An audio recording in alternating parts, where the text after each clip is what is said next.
Well, what a night last night turned out to be. Got no power. Can't do anything. Yeah, don't know what's happened. Got to try and sort all that out. It all went dark about the time dark happened last night. So don't know what happened there. Can't obviously get Starlink to work or anything like that. So creates a bit of a problem. So hence we are first thing in the morning out here on the phone in what is a very, very foggy morning in my part of the world. Hope your days the last couple have gone well. Have you had a look at the price of gold this morning? $4,012. I watched it tick over $4,000 an ounce last night. It was at 6 p.m., just around 6 p.m., just after 6 p.m. it kicked 4,000. The increases started most of the day yesterday, really, but in effort from about 4:30 it climbed right through the 9,990. Sat at $3,999 for not terribly long, and then pushed through. Woke up this morning, it's another $12 on top. So if you bought gold in the last few days, you've made a lot of money in a couple of hours. So, hello, good morning, all. God, you're all up early. Gay! Oh, well, Gay, you're in the wrong time zone to be up early. You're probably up late, aren't you? G'day, Macca. G'day, Black Sheep. God, love you. You've said something they didn't like you saying there, Black Sheep. Paul Orchard. Sandy. Oh, you'll be up massaging your donkeys this time of the day. Oh, you are an hour ahead of us, too, so it's 25 to 7, your part of the world.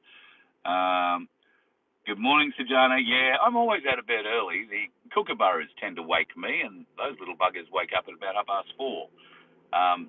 But I'm an old breakfast radio announcer, so getting out of bed at sparrow fart or kookaburra yell is pretty much what I've done all my life. So I'm pretty happy with that. 4,013 an ounce, says Black Sheep. That's exactly right. Yeah, it was 412 and a few cents. In fact, I've probably got it up here somewhere. I just don't know whether or not this stream would cut off if I brought up another screen on my phone, so I won't bother trying it. It's going to keep climbing today too, folks. So if you've got it, be happy. If you don't got it, get some, because it's not stopping. It's going to keep going, in my opinion. I'm not a financial advisor. This is not financial advice. But if you have been following this show for the last 2 or 3 years, and you took advice offered through this show 2 or 3 years ago, you've got a stash now that is developing nicely, I would hope. And today, if you've got gold in it, well, you'd have to be pretty happy, I would think. I know people who have gold, they're very happy. I don't have any gold. I'm still very happy. I'm very happy for the people who do have gold. And I'm very happy because silver will follow. There is always a lag, but it will follow. And I do have a little bit of silver, as I'm sure some of you do. If you don't, I'd be ringing Ainsley Bullion, or better still, getting online right now at ainsleyBullion.com.au and putting my order in. You get it at the buy price that it is right now, and by the time it arrives at your place, it could be worth considerably more. Considerably more. So, yeah. And depending on what you want to do, of course, maybe you've got more than a few shekels to rub together to put into gold and silver. Maybe it's a super payout, or maybe it's just a cash windfall from the pokies or something. And you don't want to store a large amount of gold and silver at your place, then the Vault in Brisbane is the place to go. Ainsley are, I think the dominant shareholder in the Vault. And everything in there is secured. In the most amazing ways. I'd love to take you in there, and we are working on taking you into the Vault to show you how the Vault works. Just got to be a bit careful what we show you in the Vault. So I think we're working all that out at the moment. But if you're worried about keeping your gold and silver on you, then the Vault in Brisbane, and there is another one in Melbourne that Ainsley are involved with, the safest places to keep your heavy metals, your precious metals, if you don't want to keep them on you. I would always counsel you to keep some with you. And I understand that, it can be a nervy time for people. You've got a gold bar that might be worth $120,000 floating around, and you don't know where to put it. Well, the first thing you should do is not put it anywhere obvious. The second thing you should do is not tell anyone you've got it. I've heard a couple of horror stories recently of people who've invested quite heavily in precious metals. And these are particularly older people. In fact, I was only talking about this yesterday with one of the guys Prize at Ainsley. And an absolute horror story. An older lady invested, well, got a lot of her retirement money, put it into gold and silver, and then put it around her house. And she was very clever where she'd hidden it, but she'd had a cleaner in her house for years, who'd been a friend of hers for years. And she told the cleaner what she'd done, and the cleaner cleaned her out. So if you do choose to keep your gold and silver at home with you, be very circumspect about who you tell, because I've seen it. I've seen it in people's eyes. There's a whole different look in some people, not in all, when they get gold in their hand. There is a whole different look, and it's not necessarily a good look. So I'm not saying that everybody who gets your gold in their hand is a thief, but I am stressing to you, don't talk about it. If you've got it at home, don't talk about it. Be very happy with the safe place you've got it, and keep checking it. That's what I'd be doing. And keep checking the AinsleyBullion.com.au website, because you're going to see a lot of gold and silver prices continuing to rise, I think, today. I've had a bit of a quick flick through, and the news this morning doesn't look like it is, well, full of doom and gloom with missiles flying in Europe or Iran or Israel, for that matter. So what is the other pressure on the gold price? It'll have something to do with the election, maybe, in America, which I still doubt we're going to get to. But stranger things have happened. There's 16 hours between us at the moment. Oh, it's 2:40 your time, Gay. Oh, okay, righto. Well, there you go. That's a nice part of the afternoon. And it's only 5:40 a.m. here where I am on the standard Australian time. 6:40 down where Sandy and everybody else is in New South Wales, Victoria, and all that. So, hey, am I from America? No, I'm not from America. I would have thought my accent might have given that away. And Raven, I'm not from, well, I don't know where that's from. I can't understand it. India? Looks a bit Indian, that writing, maybe. Michael, good to see you in. Paul, nice to have you in.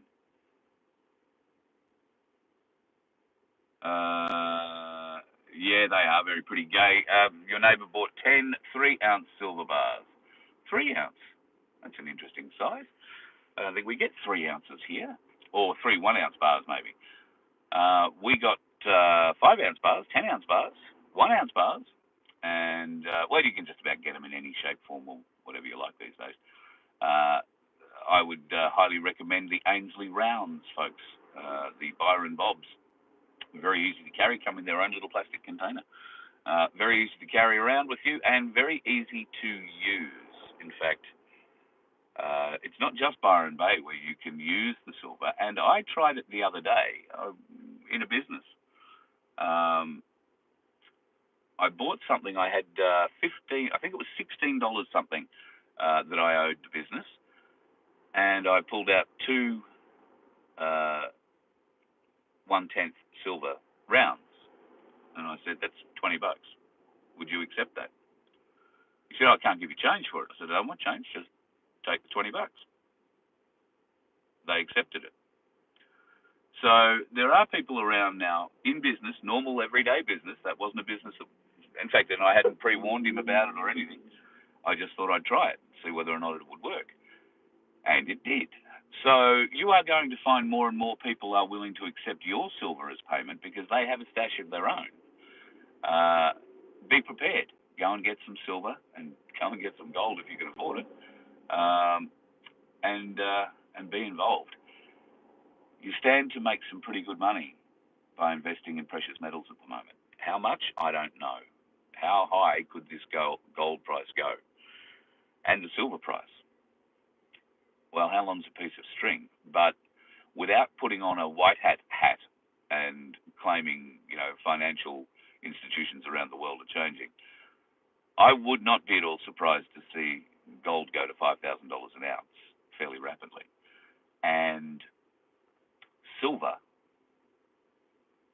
think is going to kick pretty soon as well.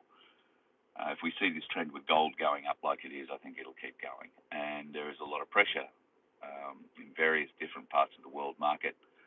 So gold is going to be feeling that pressure. And it's an upward pressure, which is great. Shaz, thank you so much for your $5. I appreciate it. Thank you. Phil, good to have you in too, mate. And I guess if I can give you any advice this morning, and it's not really advice, it's just what I would do. I'm going to go and try and figure out why the power is not working.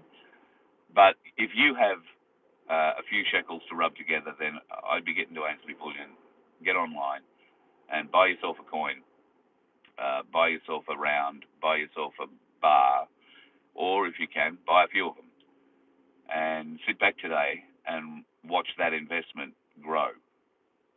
I did the maths yesterday.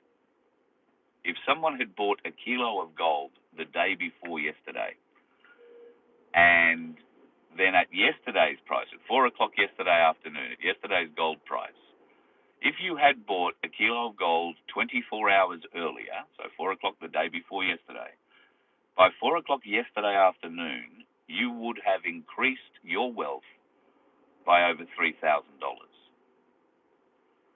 in 12 hours. There's an opportunity to increase the wealth right now, folks. But you've got to own some of that precious metal to be able to do that. And like I say, silver still pretty low, although we are heading, it has been going up in the last few days as well. We're at $47, nearly 47.5 at the moment. I'll be getting pretty excited when it gets to 50. 50 will be around a new Australian dollar. We had the height set, I think, in 2011, where the silver price went over $50 an ounce. So it has been there before. Be prepared. It might be going there again. And it might go a bit higher, quite a lot higher. So a bit of exciting news there. Get silver if you can't afford gold. And if you can afford gold, still, I'd be buying a bit of silver. It's where the most growth is going to be, even though gold is showing great growth at the moment. There's some other interesting things happening around in the world. More closer to home, there is a fire ant meeting tonight in the Currumbin Valley, which Cass and I will be heading along to. Cass is our fire ant warrior for the property, so she's going there to, learn, share information, learn more. I'm going to pop along to do the same. So tonight's show may well be one of these off the phone, or it might be something slightly different. It probably won't be at the normal time of 6:30 because I imagine the meeting will start then, and I'm not sure if I'll be allowed to broadcast the meeting, so I won't do that. But I am looking forward to getting with some people there, having a bit of a chat, maybe get a couple of interviews, which I'll be able to bring you at some stage, either later tonight, or tomorrow. Darren Bergworth was meant to be on the show last night, along with a lady named Deb. We were going to be talking about the Port Hedland Council decision to go ahead and have an inquiry, and for the council to also reach out to every other council in Australia and explain the pretty bad data that they've been given that shows of the mass poisoning that's happened in not just their council region, but all council regions. So that is a significant development. What is going to happen, I think, going forward with that, it's going to be a slow grow snowball. And without going too deeply into it, I think we should all have great pause for a bit of a smile about what may happen using this particular route to those that would do evil to us. So watch this space, folks. There'll be more to come. Unfortunately, due to the power outage last night, I couldn't tell you that last night. But yes, would have been a rather interesting chat. However, we have decided that we might just hold off on it again for a little while, because there could be more that comes to light this week, which would be of great interest to you. So we'll get to that next week. I have spent some some time having a bit of a look at Operation Vampire Killer 2000. Now, that was the document that I was given a couple of days ago by Black Sheep. I think I'm okay naming him. He's happy to be named by that. He tells a very interesting story of how he got it.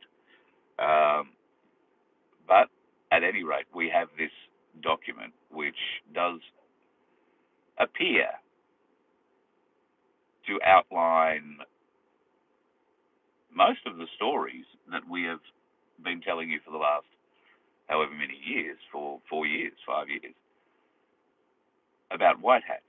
This document very definitely reads, and look, just to my mind, it very definitely reads as a recruiting document for officers in the police, officers in the National Guard, and